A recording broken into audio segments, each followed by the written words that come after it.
Bonjour à tous et bienvenue dans cette vidéo consacrée au développement dans les pays du Sud. Aujourd'hui, je vais aborder les différentes notions théoriques autour du concept de développement et voir avec vous les différents moyens de mesurer celui-ci. Donc, dans un premier temps, je vais tenter de définir le développement d'un point de vue historique et puis on verra toutes les déclinaisons de celui-ci, notamment les pays en voie de développement, quelles sont les caractéristiques et les pays émergents. Dans la deuxième partie de la vidéo, je parlerai des indicateurs de développement, notamment le PIB, l'indicateur économique de référence, puis l'indice de développement humain, je ferai un exemple sur la Belgique, et je citerai d'autres indicateurs, notamment ceux concernant les inégalités. Alors, durant les 20 dernières années, on a vu certains pays du Sud monter en puissance et dépasser économiquement parlant certains pays que l'on qualifie de développés. Alors malgré tout, dans ces nouvelles puissances économiques subsistent encore de nombreuses inégalités de développement.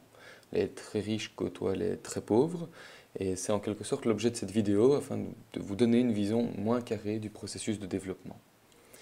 Voici un exemple bien connu de mal développement. Les favelas de Rio de Janeiro témoignent d'une dualité très forte de la population. Les quartiers riches côtoient les quartiers pauvres, et dans ces quartiers pauvres s'entretiennent une grande pauvreté et des réseaux criminels omniprésents. Alors que le pays lui-même, donc le Brésil, se fraye un chemin dans la cour des grandes puissances économiques. C'est un exemple typique de mauvaise gouvernance. Alors, si on doit faire une définition du développement, j'aimerais bien qu'on commence par un petit historique. Comment cette notion est apparue dans les bouquins de géographie? En fait, c'est très simple. Elle est apparue après la Deuxième Guerre mondiale. Après le processus de décolonisation du monde, il y a eu une prise de conscience des inégalités de développement entre les pays dits du Nord et les pays du Sud. C'est à cette époque-là qu'est apparu aussi le concept de tiers-monde, dans les années 1950. Donc c'est un terme créé pour désigner les pays ne faisant pas partie des pays des blocs communistes ni capitalistes, c'est-à-dire les pays pauvres et dépendants économiquement des pays du Nord. Alors un autre terme lié donc au développement est apparu dans les années qui suivaient, en 1964 exactement, c'est le terme de sous-développement ou de pays sous-développés. Ça désignait donc les pays qui connaissaient une distorsion durable, donc un décalage durable entre la croissance démographique et une certaine stagnation économique. Voici une carte de ce processus de décolonisation à travers le monde. Donc on peut voir en fait que l'échelle en dessous de couleur indique l'année à laquelle le pays a été libéré de son colonisateur, de son pays colonisateur.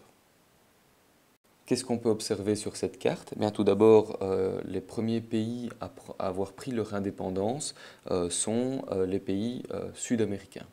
Donc on voit donc, le Mexique, le Brésil, l'Argentine, le Chili, le Pérou, tous les pays, la Bolivie, etc., d'Amérique du Sud se sont progressivement décolonisés. Ensuite, on a vu l'Afrique se décoloniser petit à petit, essentiellement d'abord l'Afrique noire, et puis de proche en proche, les autres pays, donc en vert foncé, se sont eux aussi délocalisés vers la fin des années 1970. Enfin, on repère les pays, les anciens pays faisant partie du bloc communiste autour de la Fédération de Russie. Donc, ce sont ceux qui ont éclaté donc, après l'éclatement de l'URSS donc dans les années 1990. On voit donc que ce processus de décolonisation s'est vraiment fait de proche en proche, comme si on donnait une idée à un pays de prendre son indépendance et que les pays voisins trouvaient l'idée bonne et prenaient à leur tour leur indépendance. Toujours dans la définition du développement, on peut maintenant trouver donc une définition assez précise. Le développement, c'est donc le processus par lequel un pays va devenir capable d'accroître sa richesse de façon durable et autonome afin de la répartir équitablement entre les individus. Donc on voit qu'on a deux notions qui sont liées très fort au développement, le fait que c'est un accroissement de richesse durable, donc sur la durée, et aussi une répartition de cette richesse équitable à travers toutes les tranches de la population. Alors ce qu'on appelle un pays en voie de développement, ou l'abréviation PVD, ou encore pays en développement, PED, ça se voit aussi dans les livres, ce sont les pays qui auraient entamé un processus de développement. Alors quelles sont les caractéristiques de ceux-ci? On voit tout d'abord des caractéristiques démographiques, donc liées à la population. Ces pays ont entamé généralement la première phase de la transition démographique. On aura l'occasion d'y revenir un peu plus loin dans le cours, c'est-à-dire qu'on observe une baisse de la mortalité et de la natalité. Alors pourquoi? La baisse de la mortalité est due au niveau de vie qui augmente petit à petit et aux soins de santé notamment. Concernant la baisse du taux de natalité, eh bien, c'est parce que comme les gens ont de plus en plus de moyens, eh bien, ils auront aussi de plus en plus de moyens de se payer des moyens de contraception. Les caractéristiques économiques, donc ces pays vont entretenir toujours des relations de dépendance par rapport aux pays du Nord ils vont entamer des échanges commerciaux avec ceux-ci et on va voir certaines multinationales des pays du Nord arriver sur leur territoire et accroître le poids de leurs dettes. On verra aussi différentes caractéristiques sociales, donc les revenus moyens des individus vont être inférieurs à ceux des pays du Nord et on va observer différentes inégalités, comme on a pu le voir dans l'introduction, des inégalités sociales très importantes donc, entre les riches et les pauvres. Alors une notion un peu parallèle est apparue aussi dans le même temps, ce qu'on appelle le mal-développement. Le mal-développement, c'est ce qu'on peut aussi appeler une mauvaise gouvernance. C'est un terme utilisé pour souligner des effets néfastes de différents choix gouvernementaux afin d'assurer leur développement économique. Donc, dans le cas du Brésil, par exemple, les autorités gouvernementales n'ont pas hésité à délocaliser des centaines d'Indiens d'Amazonie, de populations autochtones, afin de construire leur barrage hydroélectrique, le plus grand barrage hydroélectrique de l'Amérique du Sud. Il s'agit essentiellement d'accroissement d'inégalités sociales et territoriales ou de dégradation de l'environnement ou de dégradation des conditions de vie des individus, donc comme l'illustre le petit schéma ici en dessous. Alors, toujours dans les définitions, et on terminera par ça, les pays en voie de développement et les pays en développement ont différentes situations économiques variées. Alors, on différenciera les pays les moins avancés, c'est-à-dire l'ensemble des pays qui sont les moins développés socio-économiquement. Et il y a un nouveau terme qui est apparu ces dernières années, c'est le terme de pays émergents. Donc, ce sont les pays ou l'ensemble des pays qui ont un revenu moyen des habitants inférieur au seuil de l'ONU, donc au seuil de développement, donc ce ne sont pas des pays développés, mais qui connaissent des taux de croissance rapides de leur PIB, de leur produit intérieur brut, donc de leur économie. Donc leur économie croît de manière très rapide. Ils sont notamment ouverts aux investissements extérieurs. On voit donc des multinationales arriver sur leur territoire et commencer à faire des échanges commerciaux directement. Et ils s'affirment de plus en plus sur la scène mondiale, la scène internationale. Ce qu'on appelle les pays BRIC, faisant partie donc des 4 pays les plus importants, donc Brésil, Russie, Inde et Chine. Alors voici un petit texte qui vous donne plus d'informations sur ces pays émergents ou ces BRIC, voilà, et donc qui date de mai 2007. Dans ce texte, on vous dit que les BRICS ont des taux de croissance économique donc très élevés, qu'ils ont noué de nombreuses alliances avec les pays du Nord et qu'ils ont réussi, donc, pour assurer ce développement économique, à instaurer un environnement stable et pacifique dans leur pays. Alors maintenant, posons-nous la question de comment est-il possible de mesurer le développement. Alors on mesure généralement le développement grâce à ce qu'on appelle des indicateurs de développement. Et ces indicateurs vont tenter de synthétiser l'information du développement en un chiffre, en une statistique, car celui-ci est assez complexe. Il y a plusieurs dimensions au développement, dimension sociale, dimension économique. Et donc, c'est une mesure quantitative à travers des indicateurs. L'indicateur de développement le plus connu, c'est ce qu'on appelle le produit intérieur brut. Donc ça, normalement, vous le connaissez déjà. c'est un indicateur économique qui mesure le niveau de production d'un pays. Donc c'est juste économique dans ce cas-ci.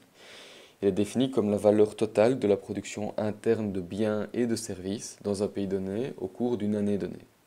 On peut donc le comprendre comme étant la richesse créée dans un pays par toutes les entreprises, par tous les secteurs d'activité, aussi diversifiés soient-ils, ou les différents agents économiques. Alors, voici le classement des 23 pays les plus riches, donc ceux qui ont comment dire, un PIB le plus élevé au monde. Donc vous voyez que les États-Unis occupent la première place du classement. Juste derrière sont présents donc tous les pays de l'Union européenne, puis la Chine, le Japon, l'Allemagne, etc., etc. Alors ici, ce sont des milliards de dollars. Donc l'unité est le milliard de dollars. Alors, où doit-on placer un seuil dans ce cas-ci, dans le cas du produit intérieur brut, pour définir si un pays est développé ou non? Donc vous voyez que ce n'est pas vraiment facile. Où est-ce qu'on devrait placer le seuil? On dirait, ok, voilà, c'est en dessous de 1000 milliards de dollars par an. Voilà, donc ce serait un peu arbitraire. Donc ici, on va devoir utiliser d'autres indicateurs de développement. En fait, plus un pays est grand, plus il a de chances c'est-à-dire que plus il a de personnes déjà dans ce pays, mais plus il a de chances de développer son PIB. Donc en fait, pour pouvoir comparer des pays entre eux, on va devoir trouver une solution. Et la première solution par rapport au PIB, c'est de le diviser par le nombre d'habitants. Donc c'est ce qu'on appelle le produit intérieur brut par habitant. Donc c'est un indicateur de niveau de vie qui donne une valeur de pouvoir d'achat des différents habitants du pays. Donc la valeur, c'est le PIB divisé par le nombre total d'habitants. Et donc la question qui apparaît ici en bas de l'écran, c'est est-ce que la croissance économique va être le meilleur moyen de mesurer le niveau de développement d'un pays? Donc nous avons vu voilà, donc une carte, donc c'est le PIB par habitant dans le monde, c'est une carte qui date de 2010, ça n'a pas beaucoup évolué depuis là. Et en fait, on voit que certains pays, pourtant relativement sous-développés, apparaissent comme étant dans le top classement du PIB par habitant dans le monde. Donc vous voyez qu'en fait, la richesse économique ne peut pas s'interpréter comme étant une mesure directe du développement humain. Donc il va falloir qu'on trouve une autre manière de mesurer le développement. Peut-être juste avant, voilà donc les pays. Donc si on devait placer un seuil de 10 700 dollars par habitant, voilà un peu ceux qui seraient au-dessus de ce seuil-là, ce seraient les pays en bleu, et ceux qui seraient en dessous de ce seuil de 10 700 dollars par habitant seraient donc les pays en orange. Donc ceci, vous voyez que ça correspondrait à une sorte d'équateur économique entre les pays du Nord, ou les pays développés, et les pays du Sud, donc les pays en voie de développement. Donc on constate plusieurs choses, que le PIB par habitant surestime les performances des pays riches. Donc ils sont avantagés, les pays riches sont avantagés sur le plan du PIB, mais ils sous-estiment aussi les performances des pays pauvres. Alors pourquoi? Tout d'abord parce que dans certains pays, certains flux, les activités illégales notamment, ne sont pas enregistrés. Les femmes participent à l'économie du pays, mais cette participation n'est pas bien comptabilisée à cause du regard de la femme dans la société. Il y a beaucoup plus d'enfants dans les pays du Sud, et donc quand vous avez des enfants, vous avez souvent ce qu'on appelle des frais fixes. Qu'est-ce que j'entends par frais fixes? C'est par exemple les vêtements. Donc vous achetez des vêtements, mais vous pouvez les réutiliser pour les enfants que vous avez par après. Vous avez différentes économies que vous pouvez faire en achetant de plus grandes quantités de nourriture, par exemple. Voilà, donc les prix sont un peu moins chers. Quatrième point, donc le calcul de différents styles de vie n'est pas comparable. Donc vous avez différents styles de vie, donc, notamment dans les pays en voie de développement, qui sont totalement différents des pays développés, mais pourtant on ne peut pas les comparer. Voilà. Les chiffres de base, quand on veut comparer des données liées uniquement au développement économique, sont exprimés dans ce qu'on appelle la parité de pouvoir d'achat. La parité de pouvoir d'achat, qu'est-ce que c'est? C'est en gros une monnaie commune. Donc, afin de pouvoir comptabiliser des niveaux de vie différents dans le monde, on utilise cette notion qui va donc éliminer les différences de niveau de prix de denrées entre les différents pays. Ça permet de comparer différentes valeurs de PIB. Donc c'est un genre de panier de biens et de services comparables. Parce que d'un pays à l'autre, comme les devises sont différentes et les prix sont différents, eh bien c'est très difficile de comparer les niveaux de vie. Alors j'aimerais présenter aussi ce qu'on appelle l'indice de développement humain. C'est un indice qu'on appelle composite, c'est-à-dire qu'il est composé de différents indices, différents sous-indices. Et il a été créé par l'ONU donc en 1990 pour éviter de tomber dans le piège de tout mesurer avec le PIB par habitant. Donc il mesure le niveau de développement d'un pays, il intègre le PIB par habitant, mais aussi d'autres indices qui sont donc liés à la santé et à l'éducation. Il mesure donc le bien-être de l'individuel et collectif, et on a donc 3 données quantitatives et des données qualitatives dans cet indice de développement humain qu'on appelle donc l'IDH. Donc on intégrera l'espérance de vie à la naissance, c'est ce qu'on estime comme étant l'état sanitaire général du pays, le niveau d'instruction, c'est la scolarisation, l'alphabétisation, et le PIB par habitant, donc le niveau de vie moyen du pays, calculé donc économiquement. Donc vous intégrez ces trois indices dans un seul indicateur de développement humain. Alors comment on va faire? Je vais prendre un exemple, celui de la Belgique. Donc la Belgique est classée au 18e rang mondial dans ce classement par indice de développement humain. Alors vous avez différents indices. L'indice de santé, on a une espérance de vie à la naissance qui est plus ou moins égale à 80 ans. On a un indice d'éducation, c'est-à-dire une durée moyenne de scolarisation qui est de 10,9 ans, donc avec l'enseignement secondaire. Et vous avez un indice de revenu. Donc l'indice de revenu, c'est le revenu national brut par habitant, qui est calculé en dollars constants de 2005 et qui équivaut à peu près à 33 357 dollars américains. Alors une fois que l'on calcule l'IDH, vous voyez que c'est un chiffre qui est donc toujours inférieur à 1, et dans le cas de la Belgique, il équivaut à 0,886. Pour la moyenne des pays faisant partie de l'OCDE, donc l'Organisation de coopération de développement économique, donc regroupant les pays du Nord essentiellement, donc on a une moyenne de 0,873, donc on voit qu'on est au-dessus de cette moyenne-là. Et dans le monde, l'indice de développement humain mondial, la moyenne de tous ces indices de développement humain, vaut donc 0,682. Vous voyez que ça permet donc de comparer différents pays en termes de niveau de vie. Alors comment le calculer? En fait, c'est très simple. Donc l'indicateur d'espérance de vie, qu'on nomme aussi IV, vous allez simplement faire une différence donc, entre la valeur réelle que vous observez dans le pays, moins la valeur minimale, donc la valeur la moins grande dans le monde. La valeur d'espérance de vie la moins grande qu'on observe dans le monde, c'est 25 ans.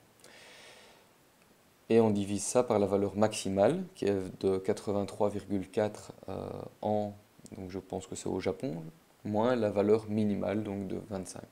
Alors ça vous donne un indice qui est aussi compris entre 0 et 1, et il vaut ici, dans le cas de la Belgique, 0,94, ce qui est quand même pas mal. Donc on a un indicateur de niveau de vie lié à la santé qui est relativement haut. Alors pour l'indice d'éducation, en fait, c'est assez compliqué. On va devoir intégrer 2 indices. Vous voyez dans la formule du dessus qu'on a IMS, l'indice moyen de scolarisation, et IAS, l'indice attendu de scolarisation. Donc pour ça, on va les calculer un par un. Donc l'indice de la durée moyenne de scolarisation, c'est là aussi valeur réelle moins valeur minimale sur valeur maximale moins valeur minimale. On a 10,9 années, donc la durée moyenne de scolarisation en année pour la Belgique, c'est 10,9 années. Et les valeurs minimales dans le monde, c'est 0. La valeur maximale est, je pense, en Suède, de 13,1 années d'études. Et donc, on a un indice qui vaut 0,83. L'indice de la durée attendue de scolarisation maintenant, c'est le nombre d'années de scolarisation dont un enfant d'âge d'entrée à l'école peut espérer bénéficier si les taux de scolarisation devaient demeurer inchangés tout au long de sa vie. Mais évidemment, ce n'est pas le cas, mais c'est pour ça que c'est une durée attendue et pas une durée réelle. Donc la durée attendue de scolarisation en année vaut 16,1 en Belgique et la durée maximale observée dans le monde est égale à 18. Donc la valeur de l'indice vaut 0,89 pour la Belgique. Alors on synthétise IMS et IAS en faisant une racine carrée. Donc on fait le produit des deux et on fait la racine carrée. Donc ça permet donc ce qui est entouré en rouge, ce qui est colorié en rouge et dont on fait la racine carrée, d'en tirer un seul indice composite, donc là aussi égal inférieur à 1. Voilà. Donc l'indice d'éducation pour la Belgique vaut 0,87 environ. Pour l'indice de revenu, là c'est un peu compliqué. On va utiliser un opérateur mathématique qu'on appelle le ln. C'est à peu près le même principe qu'un logarithme, sauf qu'ici c'est un logarithme népérien. Et donc on fait le ln, qui est présent sur votre calculatrice, de la valeur réelle. Donc ici pour la Belgique c'est 33 357 $, moins la valeur minimale qui est de 100, sur la valeur maximale qui est de 107 721, je pense dans les pays du Qatar, moins la ln de la valeur minimale, donc toujours 100. Et donc on a un indice de revenu en Belgique qui vaut 0,83. Alors c'est pas terminé, il faut maintenant synthétiser tous les différents indices qu'on a obtenus. Et là en fait on fait une racine cubique du produit de ces différents indices. Là aussi, vous voyez que si on fait la racine cubique de 0,94 fois 0,88 fois 0,83, en fait on va synthétiser dans un seul et même indice, donc le 0,88, les particularités de ces trois indices. Donc, à titre de comparaison, donc la Norvège vaut 0,957, c'est le plus grand IDH observé dans le monde en 2011, et le plus bas c'est la République démocratique du Congo qui a un indice de développement humain de 0,286. Vous pouvez voir ici le classement des IDH par pays, donc avec les 25 premiers pays selon leur classement dans l'IDH. Et voici la carte de l'IDH dans le monde, donc, calculée pour 2011. Alors on a d'autres indices de développement, mais qui sont aussi liés à l'IDH, et c'est notamment le cas de l'IDHI. L'IDHI est en fait un IDH ajusté aux inégalités. En fait, on a vu que dans certains pays, l'indice de développement humain ne reflète pas très bien le développement du pays en question. Pourquoi? Parce qu'on a des inégalités très fortes entre les riches et les pauvres. Donc l'inégalité ici va être prise en compte dans cet indice de développement humain. Et quand on a des conditions d'égalité parfaite dans le pays, on verra que l'IDH sera égal à l'IDHI. Et donc plus l'IDHI va être bas, et plus il va donc différer de la valeur d'IDH, plus l'inégalité sera forte dans le pays. Alors, on a encore d'autres types d'indices de développement, ce qu'on appelle notamment l'indice de Big Mac, qui a été créé, donc, en tout cas mis à jour dans The Economist, c'est aussi une revue américaine, en 1986. Et c'est une certaine forme de mesure de parité de pouvoir d'achat. Et en gros, ça mesure le temps de travail d'une personne moyenne pour se payer un hamburger. Et donc, c'est un indice qui se calcule en temps. C'est une mesure facile parce qu'on peut effectivement les calculer facilement dans les différents pays. Et vous pouvez voir ici, par exemple, si on agrandit un peu la photo, c'est le temps de travail qu'il est nécessaire pour s'acheter un Big Mac. Donc à Chicago, ça prend moins de 20 minutes. À Johannesburg, si on descend un petit peu, ça prend entre 20 et 40 minutes. Et vous voyez que ça augmente plus le pays est développé, ou plus le pays est en voie de développement. Donc c'est un indice un peu farfelu, mais qui mesure bien le niveau de développement d'un pays. D'autres indices de développement encore, j'en verrai encore deux, c'est ce qu'on appelle l'indice de pauvreté humaine, ou IPH, qui caractérise donc le niveau de pauvreté d'un pays et qui se calcule tout simplement. La pauvreté est estimée par le nombre de personnes vivant avec un revenu sous le seuil de pauvreté, qui est fixé à 2 $ par jour. Le seuil d'extrême pauvreté, ce sera 1 $ par jour. Voilà, donc c'est assez simple. Donc le pourcentage de pays qui vivent, le pourcentage de personnes qui vivent avec moins de 2 $ par jour, ce sera l'indice de pauvreté humaine. L'indice de Gini, et ce qu'on appelle aussi la courbe de Lorenz, c'est une mesure du degré d'inégalité aussi, voilà, donc qui est un calcul qui est basé sur ce qu'on appelle la courbe de Lorenz.